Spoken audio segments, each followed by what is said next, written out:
Are you being influenced by spirits? Many people wonder if unseen spiritual forces or entities might be influencing their lives in some way. The idea that we could be affected by disembodied spirits, ghosts, angels, or other non-physical beings is both fascinating and unnerving to contemplate. While traditional religious and paranormal perspectives often frame this as a question of external spiritual forces acting upon us, the Seth material offers a very different and empowering perspective on the nature of consciousness, reality, and what we might call spiritual influences. The nature of consciousness according to Seth.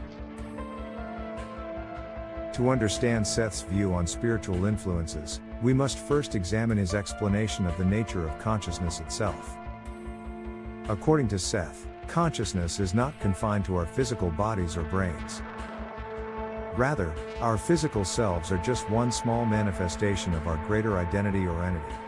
Seth describes the soul or entity as the most highly motivated, most highly energized, and most potent consciousness unit known in any universe.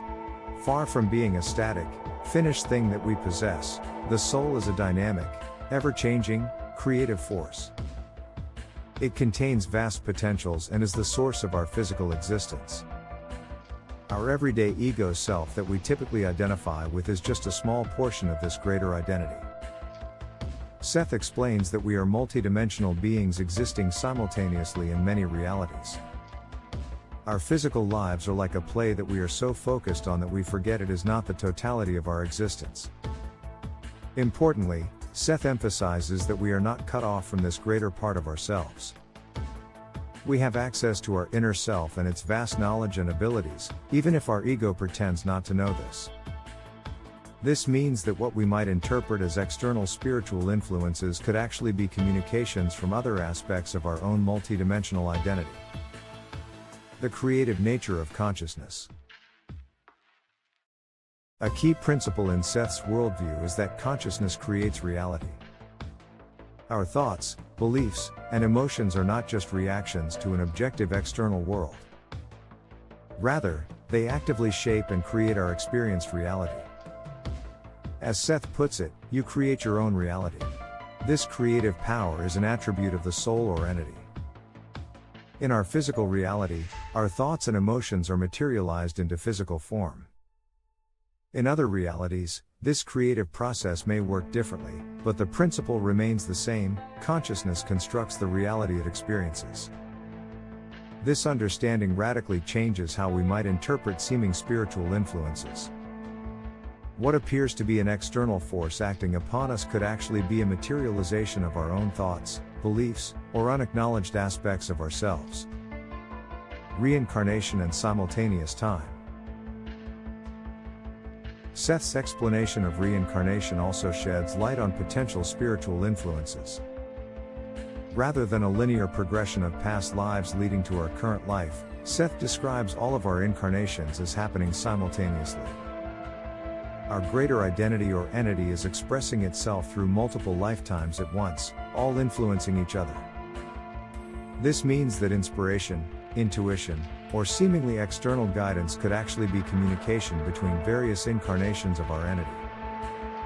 What feels like the influence of a past life or spirit guide may be an aspect of our own multidimensional self reaching across time and space. Seth emphasizes that time as we understand it is an illusion created by our physical focus. From the soul's perspective, all times exist at once. This allows for mutual influence between what we think of as past, present, and future lives. The nature of spiritual perception. Many people associate spiritual influences with extrasensory perception, ESP, or psychic experiences. Seth offers a broader view of perception that reframes these phenomena. He explains that all perception is essentially psychic or non-physical in nature.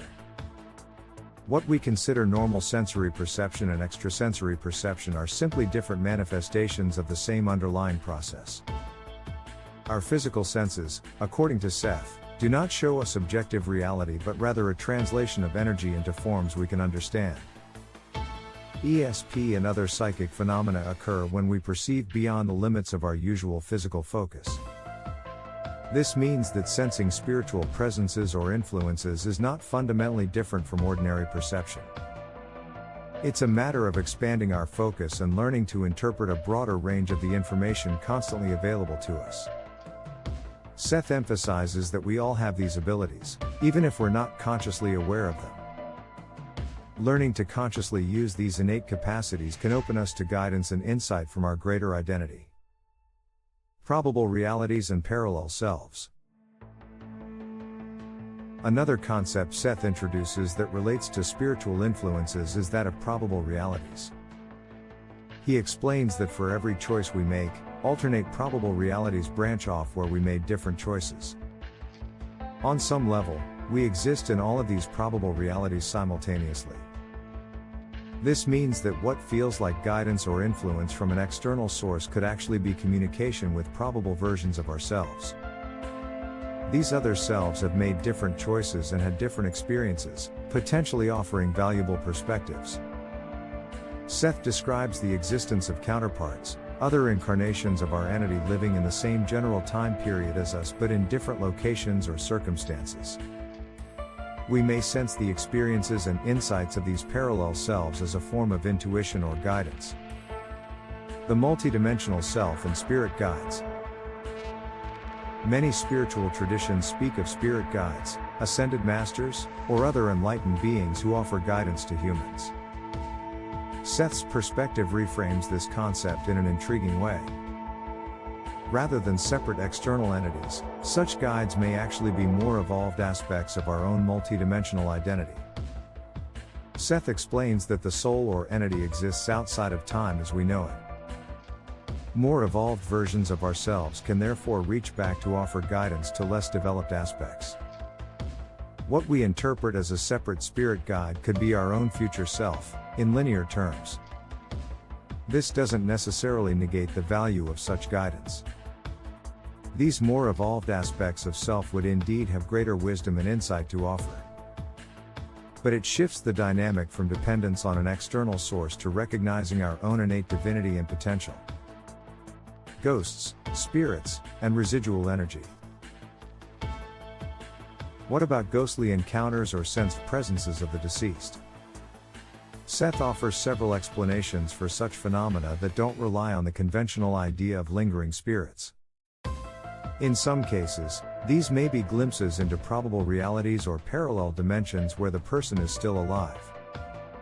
In others, they could be a kind of psychic imprint left on the environment, what Seth calls psychic atmospheres. Seth also describes fragment personalities that can persist after death, splinters of consciousness that haven't fully reintegrated with the entity. These aren't the complete soul of the deceased, but rather aspects of personality that have remained attached to physical reality. Importantly, Seth emphasizes that we are never truly separated from those we love, even after death. The greater, non-physical portions of our identities remain in contact. Sensing the presence of a deceased loved one could be a genuine connection with their continuing consciousness, just not in the way we typically conceive of it. Negative influences and dark forces. Many people worry about negative spiritual influences or dark forces affecting their lives. Seth's perspective offers a more empowering view of such experiences. Since we create our own reality, apparent negative influences are often manifestations of our own fears, limiting beliefs, or unacknowledged aspects of self.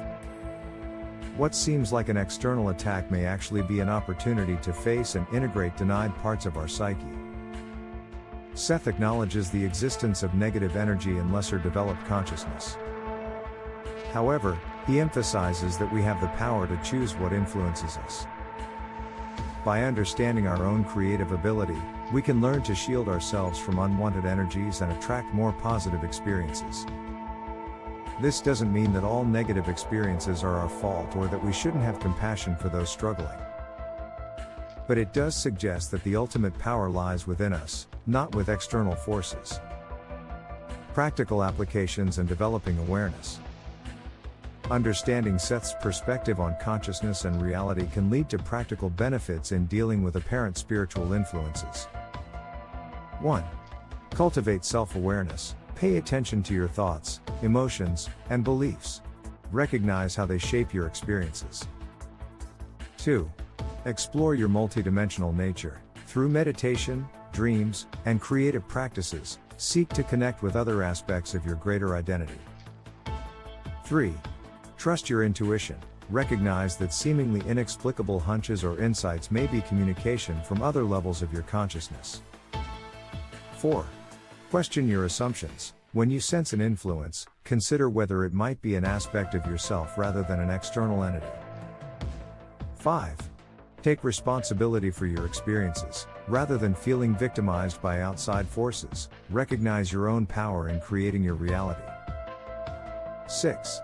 Develop your innate abilities. Practice expanding your perception beyond the physical senses through exercises in visualization, energy sensing, and altered states of consciousness. 7. Seek integration. If you encounter seemingly negative influences, look for the lesson or growth opportunity. How might you integrate what it represents? 8. Maintain healthy boundaries. While remaining open to guidance and insight, remember that you have the right and ability to shield yourself from unwanted energies. 9. Explore probable realities. Through imagination and meditation, connect with alternate versions of yourself for new perspectives and insights. 10. Embrace your potential. Recognize that apparent spirit guides or higher beings may be evolved versions of your own consciousness. Aspire to embody that wisdom yourself. Conclusion: a new perspective on spiritual influence. Seth's teachings offer a radical reframing of how we understand spiritual influences. Rather than a world of separate entities acting upon us, we're invited to recognize the vast, multidimensional nature of our own consciousness. This perspective is ultimately empowering. While it may seem to diminish the romantic notion of spirit guides or angels, it actually elevates our understanding of human potential. We are not limited beings in need of external salvation or guidance, but vast, creative consciousnesses learning to recognize and embody our own divinity. This doesn't mean we're alone or that the guidance we receive isn't real or valuable. But it suggests that the ultimate source of that wisdom lies within us. We are intimately connected to all that is, including what we think of as the spiritual realm. Are you being influenced by spirits? In a sense, yes, the influence of your own greater spirit, your multidimensional identity that exists beyond the limits of physical focus. By opening to this greater part of yourself, you can access profound wisdom, creativity, and transformative power. The next time you sense a spiritual presence or influence, consider that you may be encountering a forgotten aspect of your own vast, miraculous consciousness. In doing so, you may discover that you are far more magnificent than you ever imagined.